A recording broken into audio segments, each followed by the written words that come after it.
Christmas morning in the Ramsay household always starts with a late breakfast of deliciously creamy scrambled eggs and smoked salmon. This recipe is a Ramsay family tradition on Christmas Day. Smoked salmon, scrambled egg and croissant. It's rich, sumptuous and incredibly easy to do. First, the croissants. Slice them into rounds and season them lightly with salt and pepper. The secret behind a really good breakfast is in the timing. I want the croissants on first, smoked salmon on top, and then the scrambled egg. Put the croissants in a dry pan and toast. You don't need oil because the croissants have a lot of butter in them. This is a great way to transform day-old croissants, giving them a delicious new life. You can just start to see them toasting, almost glistening in the pan. And that's the butter inside. That smell is amazing. It almost smells like a sort of caramelised waffle. Absolutely delicious. Toast them all around, both sides, and then out. Next, just get the smoked salmon and sort of twist it and let it fall over the croissant. Let it sit naturally on top of the toasted croissant.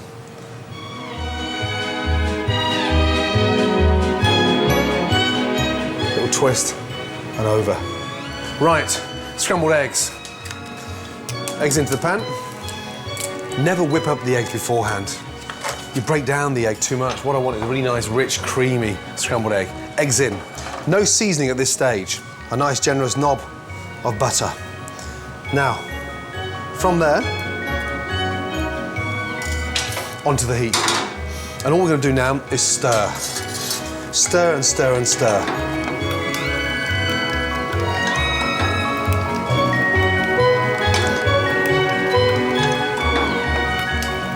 Now the butter's melting and it's giving a really nice creamy texture to the eggs. It looks rich, delicious, sumptuous, luxurious. You have to be very careful making scrambled egg. All of a sudden it looks runny and within 30 seconds it's cooked, working it all the time.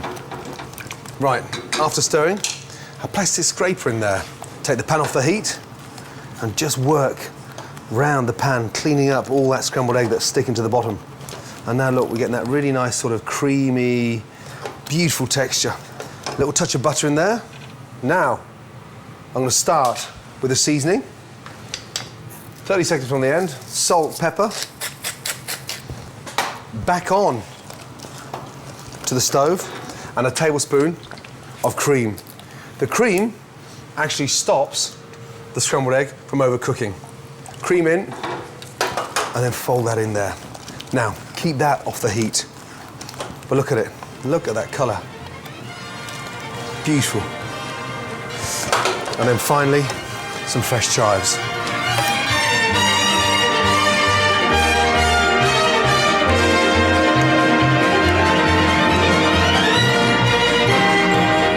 That is a Ramsay classic. Smoked salmon, toasted croissant, and a delicious scrambled egg. The best start to Christmas Day anyone could wish for. Christmas is a really expensive time, but with a little understanding and finesse, you can use up every edible part of your Christmas shopping, just like we do in my restaurant kitchens. Otherwise, it's money down the drain. Soups are one of the secrets in a chef's arsenal for delivering amazing flavour whilst watching the pennies. My next recipe for sumptuous pumpkin soup uses the whole pumpkin, the leftover ham stock, and I'm getting the kids involved, toasting the pumpkin seeds as a snack. Nothing goes to waste in my kitchen. But most importantly of all, the soup tastes absolutely delicious. And with the addition of sautéed wild mushrooms, it's fit to serve in my 3 Michelin-star restaurant. Right, listen, I need some help. Okay, we're gonna make the most amazing pumpkin soup. Phil? That's heavy. It's very heavy, but it is going to be absolutely delicious, right? Now, you can always tell, okay, if it's ripe. Little bang on there. What does that sound like? Drums. Drums, that's right. And if you push your thumb in there, it should be just a little bit soft, right at the bottom of the root. Yeah. Right, first of all, we're going to cut it in half. And very carefully, just cut through. I'm using a French pumpkin, but these versatile vegetables come in all shapes and sizes and colours. At this time of year, their nutty sweetness is ideal for warming soups, curries and roasts. Wait and see what happens when we open this up. Wow. Oh, Right, Holly, that's for you. Now, this is where it's going to get a little bit gory, OK? You get your hands and you scrape the seeds out. I like getting messy. Rub them together and just give them a little clean. Nice and gently. Good. Yeah? Nice. Look at that. Yuck. What do you mean, yuck? Come on, Holly. That's it. Into the water. Now, once the seeds are out, we're going to toast them in the oven as a little snack. So this is a really nice way of not wasting anything. Get your fingers right in there, Tilly. There you go. Boo. Once the pumpkin seeds are out, score the flesh to help it roast and absorb flavour. Season and add a generous amount of rosemary. Take the garlic, rub around the outside so it perfumes the inside. Then add a large glug of olive oil. And as the garlic roasts with the rosemary, its sweet, almost buttery, nutty taste will mellow and flavour the pumpkin. All the seeds done? Yeah, almost. Good. After the pumpkin seeds have been cleaned, dry and season them, ready for the oven. Now they're going to roast in the oven for about 45 to 50 minutes. Well done. Good. And wait and smell the house in about 5 minutes' time. Tray, please, Holly. So, beautiful. Straight in. Right, well done. Big question. Have you wrapped Mummy's present yet? No. Let's go. I'll give you a hand, quickly. God, that garlic smells amazing.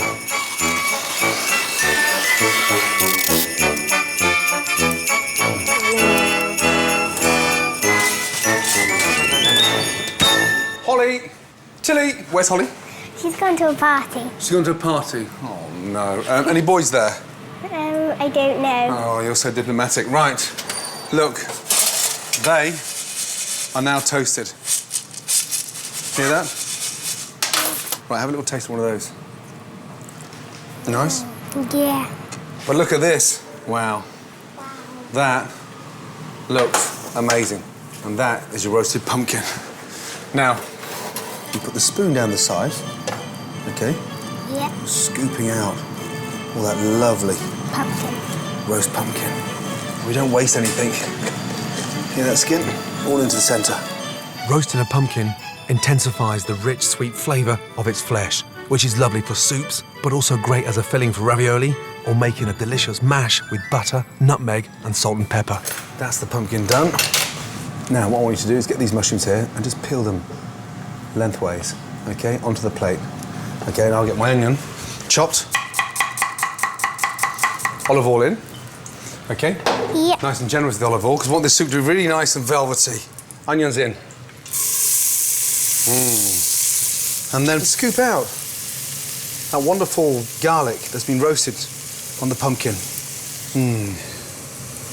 Lovely. A little bit of nutmeg on top of the onions. Onions, garlic, nutmeg, yeah? And now, the pumpkin. Wow. See that? Yeah. I knew it'd come in handy somewhere.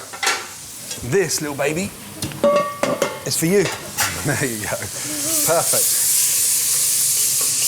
Now, I want you just to grate some Parmesan like that for me, OK? Just so I can start roasting off the Parmesan as well, so we get this really nice, rich, delicious pumpkin. Parmesan's brilliant for enriching this soup. Its mellow caramel flavour and saltiness provide a lovely balance to the sweet pumpkin. Now what I want you to do, let's tip all that in there, OK? Yeah, good. Look at that now. That, smell that. Roasted, sort of cheesy, rosemary, garlicky, yeah, olive oily, beautiful. So far, nothing's gone to waste. We've used the whole pumpkin. Now I'm going to add the stock my ham was cooked in. It smells of cinnamon. It does smell of cinnamon, doesn't it? It smells Christmassy. Delicious. Very Christmassy. That's just from cooking our ham. Bring that up to the boil, and we'll let that cook out for 10 minutes. Cream, really important that it's boiling when the cream goes in. OK, you'll see the colour lightening. So that's going to give it a really nice, rich, creamy taste. OK, now we're going to saute the mushrooms. A little bit of olive oil in there, yeah? Get nice and hot. We'll go first with the trompette de l'amour. In you go. Good girl. Then the pied de mouton in. And then finally, chanterelle. Nice, lovely. I want you to put a little bit of butter in there. Off we go. Good girl. A little bit of butter there. Nice. I love the deep, complex flavour of wild mushrooms. But if you can't get them, chestnut or field mushrooms still deliver great taste. Mushrooms work really well with pumpkin because they have a warm, earthy flavour that complements the pumpkin beautifully. So, mushrooms into the centre. Yeah? Yep. From there, we get the parmesan and just peel nice, long layers. Watch very carefully. Look, just sit that on top. And the parmesan helps to season the mushroom and really give off an amazing flavour. Okay, we're going to blend the soup, and all we're going to do is half fill the blender so the soup gets really nicely aerated. Now, this is a bit of a naughty chef's trick. A little knob of butter in there, just in top. So when it blends, it gets really nice and smooth. Lid on, onto the blender, and we'll just pulse it on and off first.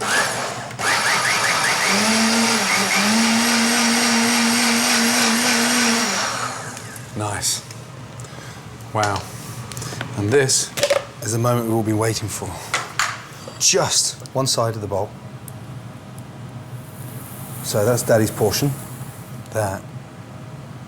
This little bit is yours. Now, a little taste.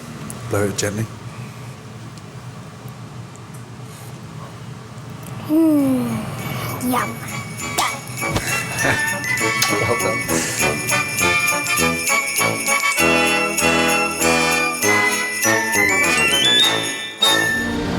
To keep things fresh and interesting, chefs have to be open to new ideas. So we're always looking to innovate or update old recipes. My next chef's secret for the ultimate Christmas is give your classic Christmas recipes a nice revamp.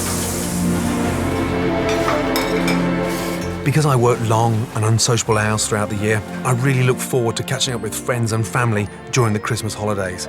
It's a time to be sociable, parties, drinks, guests dropping by. And having a warming jug of aromatic mulled wine and some spiced nuts on hand really puts everyone in the Christmas spirit.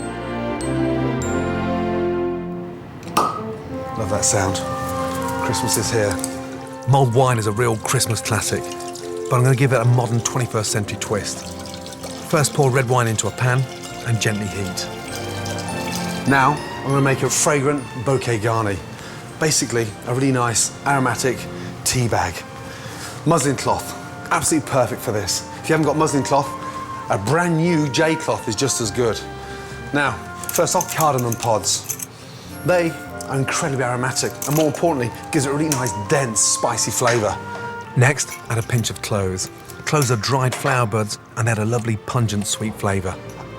Then drop in a couple of star anise, which adds an aniseed note. A cinnamon stick. Cinnamon sticks are made from the bark of trees native to Sri Lanka. Break one in, and this gives a warm, sweet spice to the wine. Lemongrass. So this makes it slightly Asian-y, a little bit more sort of exciting, but gives a really nice light twist to the wine. And all I'm going to do first is just press down on the lemongrass. And what that does, it starts to release all that oil and flavour. Once it's crushed, just cut it over the muslin cloth. Once all your spices are in, fold up the muslin cloth and tie tightly. And look, that is like a little miniature perfect chef's pillow into the wine. Next, add orange zest. Twist, then cut the orange into wedges and pop those in too. To sweeten the wine, put in a tablespoon of demerara sugar. Next, stemmed ginger. Gives the mulled wine a little bit of a sort of kick. Almost like that really nice sort of ginger beer aftertaste at the back of your throat. Finally, a couple of tablespoons of the ginger syrup, and then simply heat the wine gently for 4 to 5 minutes to infuse all the fantastic flavours. But don't let it boil or the alcohol will evaporate. And to go with that, the most amazing spiced nuts. I love nuts, so I'm using Brazils, almonds, walnuts, and hazelnuts. And then finally, pistachios. Lovely. A really nice festive mix. As the nuts toast, they start to release their natural oils. Then add a couple of pinches of salt. And then just let them lightly toast. Once the nuts start to colour, add half a teaspoon of cayenne pepper, which is made from ground chilies. Then sprinkle in half a teaspoon of paprika, a milder spice made from dried pimentos for sweetness and depth. And now you can see the nuts absorbing all that wonderful flavour. Absolutely delicious. Finally, put in a sprig of rosemary. Give the pan a good toss to make sure all the nuts are thoroughly coated and they're done.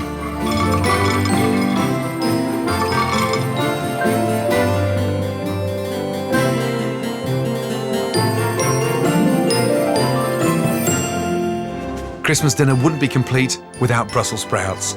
But when I was a child, they were boiled until horribly soft. I want to keep my sprouts crisp, vibrant and fresh. Sautéed with pancetta and chestnuts, these are sprouts like you've never tasted before. And Brussels sprouts are delicious when they're cooked perfectly, packed with texture. And the flavour is extraordinary.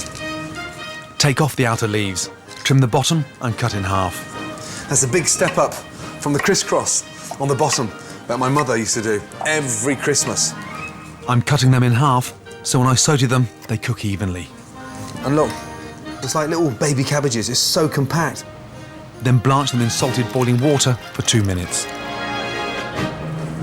Now, this is the most amazing pancetta, lightly cured. Pancetta is a type of Italian bacon, which is brilliant for adding a lovely, rich, meaty flavour to dishes. I want a really nice, robust flavour to go with that earthy texture of the sprout. It's made from pork belly and is dry cured with salt and aromatics like juniper, bay leaves, nutmeg, dried thyme and garlic. As it hits the pan, that fat on top of the pancetta melts and gives the sprouts this amazing flavour. After removing the skin, cut into small chunks. If you can't get hold of pancetta, smoked streaky bacon is a good alternative. Now, hot pan, a teaspoon of olive oil,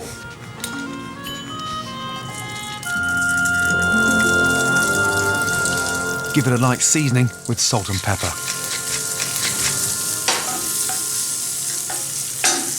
As the lardons start to crisp up, take your sprouts out, drain them,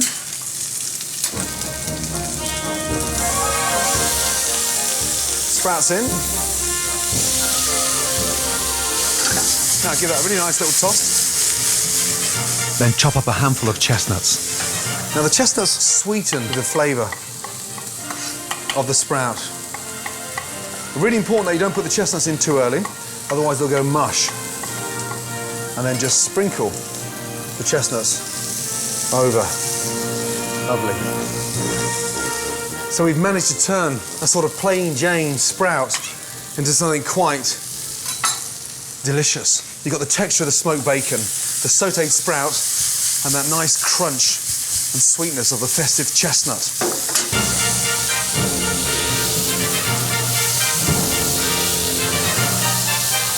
10 seconds before they come out, lemon zest over. Now that makes the sprouts and the bacon harmonise. And then just a squeeze of fresh lemon juice over the sprouts. Beautiful. This right now is the ultimate. And for me, that's a really nice, modern, 21st century approach to cooking an old-fashioned vegetable. With the sprouts done, I'm ready to serve my ultimate Christmas dinner. Making a stunning pork, apricot and pistachio stuffing the day before is a great way to get ahead. It's easy to do, looks $1 million and tastes absolutely delicious. Christmas dinner for me is not about food piled high on a plate. Less is more. I'd rather have 5 or 6 things on a plate that taste absolutely delicious than 10 items tasting average. Stuffing, for instance. I'd much rather put a lot more effort into the stuffing and enjoy it, but eat a lot less of it. First, add pork mince to the bowl, season with salt and pepper, and mix. Take your grater and a Braeburn apple. Just get the grater and grate the apple in there. Usually stuffing is cooked in the turkey, but I'm doing mine separately so I can make it in advance and get the flavour and presentation spot on.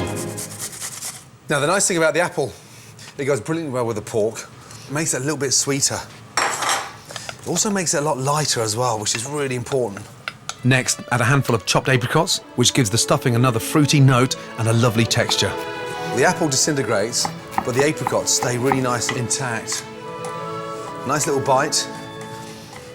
Then chop a handful of pistachio nuts. Again, I'm thinking of the build-up of textures, flavour, and also colour. Pistachio's in. Now, give that a really good mix. Grating some lemon zest. The zest is packed full of intensely flavoured essential oils, which gives the stuffing a vibrant citrus zing. And for freshness, add a handful of coarsely chopped parsley. The balance of flavours is nice and delicate, and it sits beautifully with the turkey. Now, sage and pork and apple, that's the perfect marriage. Now I'm going to think about the presentation skills. Tin foil.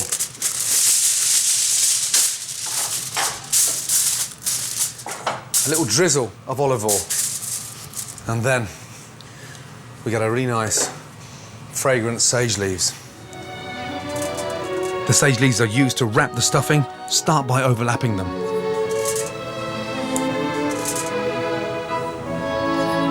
It's almost like rolling a cigar, but we're going to roll it in sage leaves. Taste is paramount, but presentation is really important too.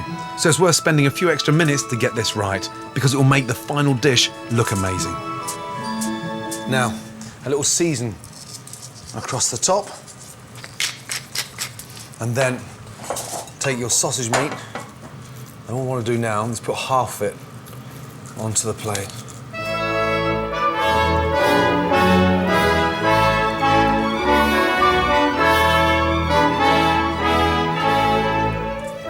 Run your finger along the stuffing. This is where it takes on a completely different flavour again. I need some spice in there. I want a little bit of heat in the stuffing so it's exciting to eat. Merguez. Merguez are traditional North African sausages made from beef or lamb. And all we're going to do now is take the sausage and lay that in the middle. They're flavoured with harissa, a fiery chilli paste which gives them their heat and distinctive colour. It really does give that nice sort of wake-up call inside the stuffing. If you can't get hold of merguez, other spicy sausages like chorizo would work well too. Take the rest of the stuffing and we're going to sit that on top so it encases that merguez.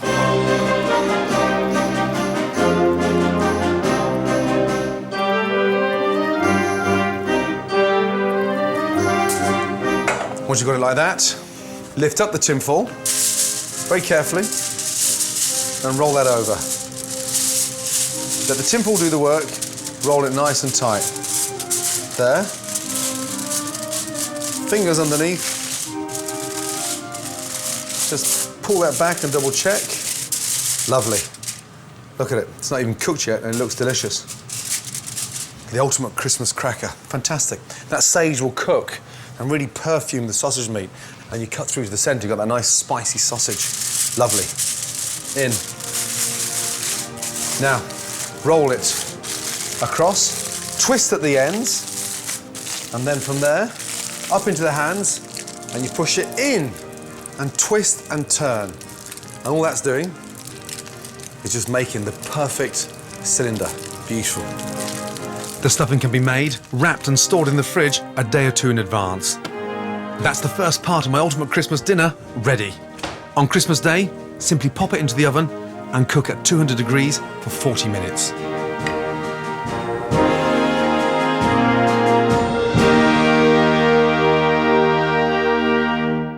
Sauces are one of the important ways chefs add extra dimension and flavour to dishes. You can use this trick at home. My caramelised cranberry and apple sauce is another recipe I always cook a day in advance. It packs a wonderful punch that really lifts the subtle flavour of the turkey. It's simple to make, and with its deep red vibrant colour, looks fantastic on the plate. The secret behind any good Christmas is in the organisation and the preparation. Anything you can get done in advance, do it. Apple and cranberry sauce is a prime example. First things first, we're going to make a really nice caramel. Sugar in, Add 150 grams of caster sugar to a pan, followed by a couple of star anise. That helps to really give a nice sort of aniseed flavour to the cranberries. Next, lightly crush 4 cardamom pods. This adds a lovely warm, spicy, sweet flavour. Then wait for the sugar to melt and form a caramel.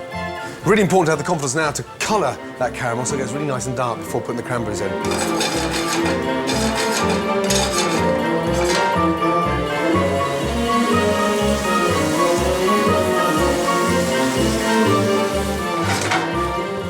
Wow, the smell of that caramel is amazing.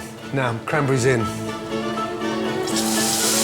Cranberries are very tart and acidic, but balanced with the sweetness of the caramel and apples, they give the sauce a lovely dry, sharp note. To tell if they're fresh, drop them on a hard surface. The higher they bounce, the fresher they are. The secret now is for the caramel to blister the cranberries and really start to break that down. It smells fantastic. Next, core, peel and thinly slice 2 apples. And once the sauce is finished, it really does help to sort of wake up the flavour of the turkey. Now the cranberries are starting to break down. Apple in. Smells fantastic. A touch of salt and pepper. That's really important. Really helps to balance that tartness against the acidity of the apple. Salt and pepper really brings it back. The smell is fantastic. It's like a sort of sweet, sour, spicy, nice. Now from there, deglaze the pan with a touch of port. Round the side. Deglazing dissolves all the lovely sticky caramelised bits of food that are stuck to the pan and incorporates them into the sauce. Next, add the zest of an orange. And for another layer of fragrant sweetness, squeeze in the juice. Lovely. Then cook on a low heat for 5 to 10 minutes to thicken. But remember, the sauce will become even thicker once it's cooled down. Now, that is the right texture. I don't want a runny sauce. I want something really nice and thick, delicious, packed full of flavour. Perfect. If you really want to get ahead, this sauce can be made 3 or 4 days in advance and kept in the fridge, which allows the flavours to develop even more. Then on Christmas Day, simply bring it up to room temperature and serve. Another job done, leaving you more time to enjoy this very special day.